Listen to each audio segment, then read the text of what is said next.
Hello बच्चों,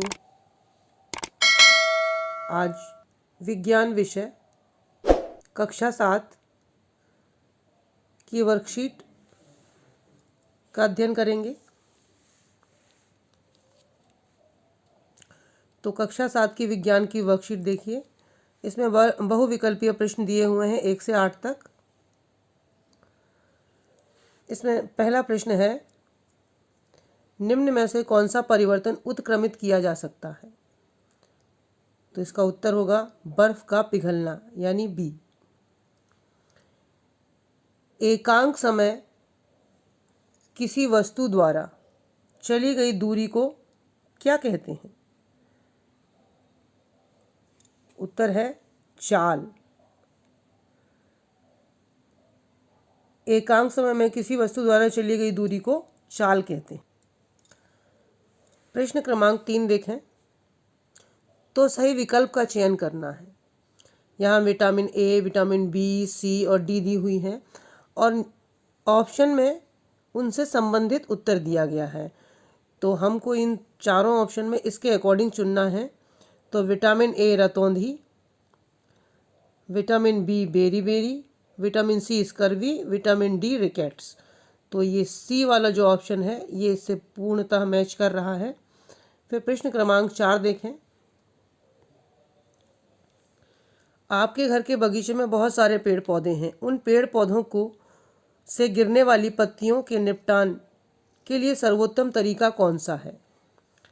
तो इसमें 4 ऑप्शन दिए हुए हैं। उनमें से पत्तियों को एकत्रित करके गड्ढे में डालकर कंपोस्ट बनाएंगे, इसका सही उत्तर है उत्तर नंबर 5। छाया देखने के लिए हमें निम्न में से कौन सी वस्तु आवश्यक नहीं है? प्रकाश के मार्ग में पारदर्शी वस्तु, इसकी आवश्यकता नहीं है, बाकी सबकी आवश्यकता पड़ती है। प्रश्न नंबर 6 देखें।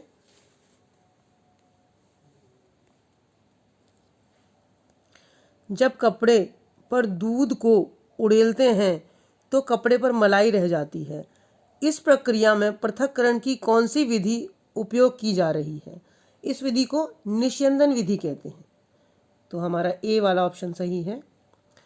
किसी व्यक्ति की लंबाई 1.25 मीटर है। व्यक्ति की लंबाई सेंटीमीटर में क्या होगी? तो इसे सेंटीमीटर में परिवर्तित कर लेंगे तो 125 सेंटीमीटर होगी। प्रश्न क्रमांक 8 देखिए, दिए गए परिपथ में दोनों तारों के मध्य किस वस्तु को रखने पर बल्ब जल जाएगा? तो इसमें ऑप्शन है सी, लोहे की छड़। लघुत्तरीय प्रश्नों में 9 से 13 प्रश्न क्रमांक तक देखेंगे। नीचे दिए गए प्रश्नों के उत्तर लिखिए। मूसला जड़ और रेशेदार जड़ में क्या अंतर है? मूसला जड़ के अंदर एक मुख्य जड़ पाई जाती है, जबकि रेशेदार जड़ में मुख्य जड़ का अभाव होता है। मूसला जड़ लंबाई के अनुपात में, जबकि रेशेदार जड़ लंबाई चौड़ाई दोनों के अनुपात में बढ़ती है। तो ये दोनों में अंतर है। प्रश्न क्रमांक 10, विद्युत मिस्त्री द्वारा उपयोग किए जाने वाले औजार जैसे पेचकस, प्लायर्स के हत्थों पर प्रायः प्लास्टिक या रबड़ के आवरण क्यों चढ़े होते हैं? रबड़ और प्लास्टिक दोनों ही विद्युत रोधक पदार्थ हैं। विद्युत मिस्त्री के औजारों पर इनका आवरण होने से उपयोग करते समय करंट नहीं लगता। इन्हें ये ऊष्मा के और विद्युत के कुचालक, रबड़ एवं प्लास्टिक विद्युत की कुचालक है। अब प्रश्न नंबर 11 देखते हैं। सरल रेखीय गति वर्तुल गति को उदाहरण देकर अंतर स्पष्ट कीजिए। मतलब दोनों गतियों में अंतर स्पष्ट करना है। यदि कोई वस्तु सरल रेखा में गति करे तो सरल रेखीय गति कहते हैं उसे। जैसे उदाहरण, चींटी का रस्सी पर चलना। वर्तुल गति अर्थात वृत्तीय पथ पर होती है। उदाहरण के लिए सूर्य के चारों ओर पृथ्वी की गति। मतलब गोल किसी का घूर्णन करना, जैसे पृथ्वी सूर्य का चक्कर लगाती है तो उसे हम वर्तुल गति कहते हैं। प्रश्न क्रमांक 12, आप एक पारदर्शी कांच की सीट को पारभासी सीट में कैसे बदलेंगे? इसे करने के कोई 2 तरीके लिखिए। सीट पर चिकनाई का लेप करके, दूसरा सीट पर मोम की हल्की परत चढ़ाकर। प्रश्न क्रमांक 13, दैनिक जीवन में पृथक्करण के लिए हम निस्यंदन विधि का उपयोग कहाँ कहाँ करते हैं? उदाहरण देकर समझाइए। नंबर 1, दूध और जल के मिश्रण को अलग करने के लिए, चाय की पत्तियों को चाय से अलग करने में, पानी से अशुद्धियों को अलग करने में, और भी कई उदाहरण हैं। प्रश्न नंबर 14, ये दीर्घ उत्तरीय प्रश्न है। किसी पुष्प का नामांकित चित्र बनाकर उनके विभिन्न भागों का वर्णन कीजिए। तो ये देखिए, ये पुष्प का नामांकित चित्र है। ये सब उनके नाम, पुष्प के भागों के नाम हैं और ये चित्र है। और इसी के साथ उनके भागों का वर्णन भी है नीचे। देखिए, नंबर 1, परागकोश। ये देखिए, ये परागकोश है। परागकोश में परागकण पाए जाते हैं।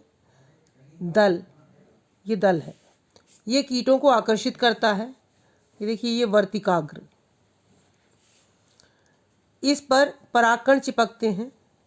और ये देखिए, ये अंदर अंडाशय है। ये तो ये अंडाशय का मादा जननांग है। तो इस तरह से ये पुष्प का नामांकित चित्र और ये कार्य, उसके विभिन्न भागों का वर्णन है ये। तो इस तरह से हम ये बना लेंगे चित्र। इसकी आप प्रैक्टिस करेंगे तो बहुत अच्छे से बना लेंगे। और इनके भागों के विषय में थोड़ा सा लिख सकते हैं। अगला प्रश्न क्रमांक 15, क्रियाकलाप द्वारा दर्शाइए कि प्रकाश सीधी रेखा में गमन करता है। तो हम एक नली लेंगे, एक सीधी नली लेंगे, एक हल्की सी टेढ़ी नली लेंगे और मोमबत्ती को जलाएंगे और उसमें से देखेंगे तो सीधी नली में से हमें प्रकाश दिखेगा और ये टेढ़ी नली में से हमें प्रकाश नहीं दिखेगा। तो देखिए, जब नली सीधी रहती है तो आप बल्ब को देख सकते हैं। जब नली मुड़ जाती है तो बल्ब रोशनी को देखने, बल्ब की रोशनी, बल्ब हो या और कोई रोशनी हो, वो देखना संभव नहीं होता है। इससे सिद्ध होता है कि प्रकाश सरल रेखा में गमन करता है। तो ये आपके 15वें प्रश्न का उत्तर है। प्रश्न क्रमांक 16, हमारे शरीर में विभिन्न प्रकार की गतियों के लिए कौन कौन सी संधियां पाई जाती हैं? कंदुक खल्लिका संधि का सचित्र वर्णन कीजिए। तो हमारे शरीर में 4 प्रकार की संधियां पाई जाती हैं।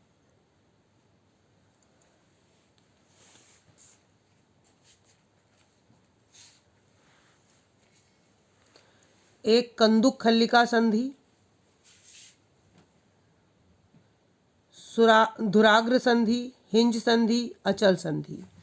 कंदुक खल्लिका संधि कंधे और कूल्हे में होती है।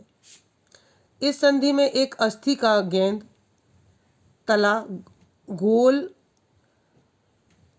हिस्सा दूसरी अस्थि में कटोरी रूपी गर्त में धंसा होता है। इस प्रकार की संधि सभी दिशाओं